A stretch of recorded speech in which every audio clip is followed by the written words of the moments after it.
Gas, पोट फुगणं, acidity आणि अपचन या आजकाल खूप सामान्य समस्या आहेत. अनेकदा या समस्या गंभीर आजार नसतात, पण वारंवार होत असतील तर त्या शरीरात काहीतरी बिघाड होत असल्याचे संकेत असू शकतात. गॅस का होतो?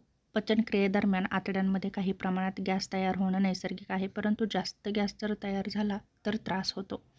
त्याचं प्रमुख कारण म्हणजे खूप घाईघाईनं जेवणं, अन्न चावून न खाणं, जेवताना जास्त बोलणं, थंड पेय, सोडा, कोल्ड्रिंक्स पिणं, हरभरा, वाटाणा, राजमा, कोबी, फ्लावर यासारखे पदार्थ जास्त खाणं, धूम्रपान किंवा तंबाखूचं सेवन करणं, बद्धकोष्ठता, आतड्यातील चांगल्या जीवाणूंचं संतुलन बिघडणं.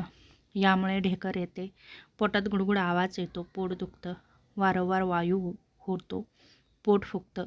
पोट का फुगतं? तर पोट फुगणं म्हणजे पोट भरल्यासारखं किंवा ताणल्यासारखं वाटतं. प्रमुख कारण म्हणजे जास्त गॅस साचून राहणं, बद्धकोष्ठता, जास्त मीठ खाणं, जास्त तेलकट तळलेले पदार्थ खाणं, अन्नाची ॲलर्जी होत राहणं, मानसिक ताणतणाव, त्याचप्रमाणे शरीराची कमी हालचाल यामुळेही होऊ शकतं.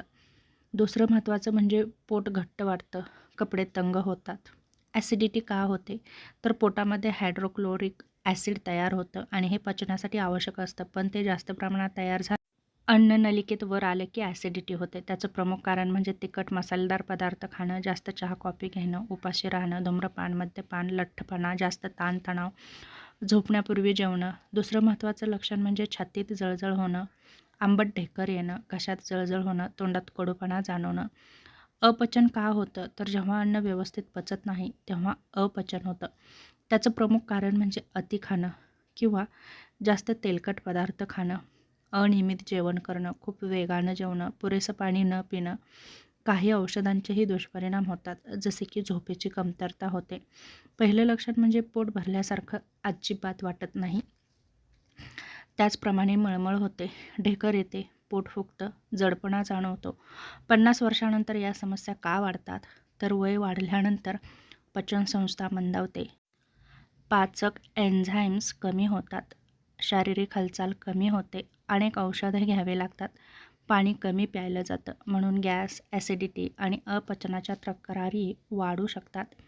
या समस्या टाळण्यासाठी काय करावं? तर अन्न नीट चावून खा, दररोज 2.5 ते 3 लिटर पाणी प्या, नियमित व्यायाम करा, तिखट, तेलकट, जंक फूड कमी खा, जास्त चहा कॉफी घेऊ नका, रात्री हलकं जेवण करा, जेवल्यानंतर लगेच झोपू नका, ताणतणाव कमी करा, बद्धकोष्ठता होऊ देऊ नका, डॉक्टरांचा योग्य तो सल्ला घ्या.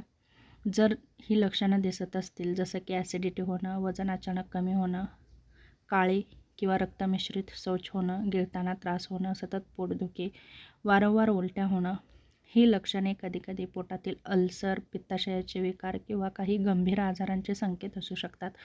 महत्त्वाचं म्हणजे गॅस, पोट फुगणं, ॲसिडिटी आणि अपचन या समस्या बहुतेक वेळा आपल्या खाण्याच्या सवयी, जीवनशैली आणि ताणतणावाशी संबंधित असतात. योग्य आहार, व्यायाम, पुरेशी झोप घेतली तर या समस्यापासून बराचसा आरामही मिळू शकतो आणि आपण निरोगीही नक्कीच राहू शकतो.